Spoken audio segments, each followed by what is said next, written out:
Everyone learn tarot with me Anandhi Ramesh அப்படின்ற செக்மெண்ட்டில் இன்றைக்கி பார்த்துட்டு இருக்க card the strength card number 8 technically 9. So இந்த கார்டில் பார்க்கும்பொழுது நம்மளுக்கு 8 அப்படின்ற சனீஸ்வரரோட ஆதிக்கமும் இருக்கும், அதே மாதிரி 9 நம்பரோட செவ்வாயோட ஆதிக்கமும் இருக்கும்.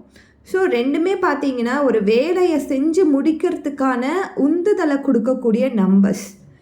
நம்ம சனீஸ்வரர் ரொம்ப ஸ்லோவாக மூவ் ஆவாருன்னு சொன்னாலுமே ஒரு மூமெண்ட்டை அந்த இடத்துல க்ரியேட் பண்ணோம் அப்படின்னா அவரோட பாசிட்டிவ் சைன் இல்லாத அங்கே நடக்காது. சப்போஸ் நம்பர் 8 நெகட்டிவாக இருக்குது அப்படின்ற பட்சத்தில் ஒரு லேசினஸ் உடம்புக்கு வந்துடும். அதுவே பாசிட்டிவாக இருந்துச்சுன்னா நம்ம ரொம்ப ஆக்டிவாக இருப்போம். அதே மாதிரி செவ்வாயோட ஆதிக்கம் பாசிட்டிவாக இருந்துச்சுன்னா ரொம்ப அட்வென்ச்சரான வாழ்க்கையில் நடக்கக்கூடிய விஷயங்கள் எல்லாமே நம்ம அட்வென்ச்சரஸாக பார்த்து அதை சீக்கிரமாக முடிப்போம். அட்வென்ச்சரஸான விஷயங்கள்லாம் செய்வோம். அப்படியே அது நெகட்டிவாக இருக்கும் பொழுது பல விஷயங்களில் நம்ம பயப்படுவோம், தோற்றுருவோமோன்னு பயம் இருக்கும், எதையுமே நம்ம அப்ரோச் பண்ண மாட்டோம்.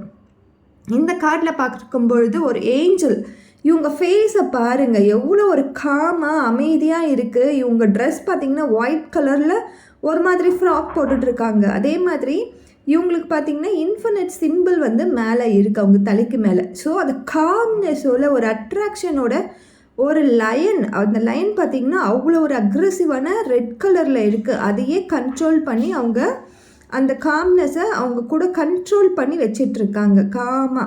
ஸோ நம்ம மனசுலேயும் பல்வேறு சிந்தனைகள் இருக்கலாம், பெரிய போராட்டங்கள் இருக்கலாம். பட் இந்த ஏஞ்சல்கிட்ட இருந்து கிடைக்கிற ஆறாவை நம்ம சூஸ் பண்ணி அதன்படியே நம்ம வேலை பார்க்கும்பொழுது எந்த ஒரு பெரிய பிரச்சனையாக இருந்தாலும் இந்த லயன் பாருங்கள் என்ன மாதிரி ஒரு ரெட் கலர் ஆக்ரோஷமான ஒரு லயன், ஒரு சிங்கம், அதையே அவங்க கண்ட்ரோல் பண்ணுறாங்க. ஸோ இந்த ஆறாவை அப்படியே பிக் பண்ணி நம்மளும் நம்ம லைஃப்பில் இம்ப்ளிமெண்ட் பண்ணணும் அப்படின்னு சொல்கிற கார்டு தான் இது. ஸோ இதை கொஞ்சம் ப்ரீஃபாக நம்ம பார்த்துருப்போம்னு நினைக்கிறேன். உங்களுக்கும் இதில் இருக்க விஷயங்களில் வேறு ஏதாவது தெரிஞ்சிச்சுன்னா நீங்களும் சொல்லலாம், கமெண்ட் பண்ணுங்கள். Thank you so much. ஜேர்னல் பண்ணுங்கள், ஒவ்வொரு கார்டையுமே ஜேர்னல் பண்ணுங்கள். காம்பினேஷன் ஆஃப் நம்பர்ஸை வச்சு ஜேர்னல் பண்ணுங்கள். நம்ம எவ்வளோக்கு ஒரு கார்டை பற்றியும் எழுதுகிறோமோ அந்த அளவுக்கு அந்த கார்டில் இருக்க புது புது விஷயங்களை நம்ம கற்றுக்கலாம். Thank you so much.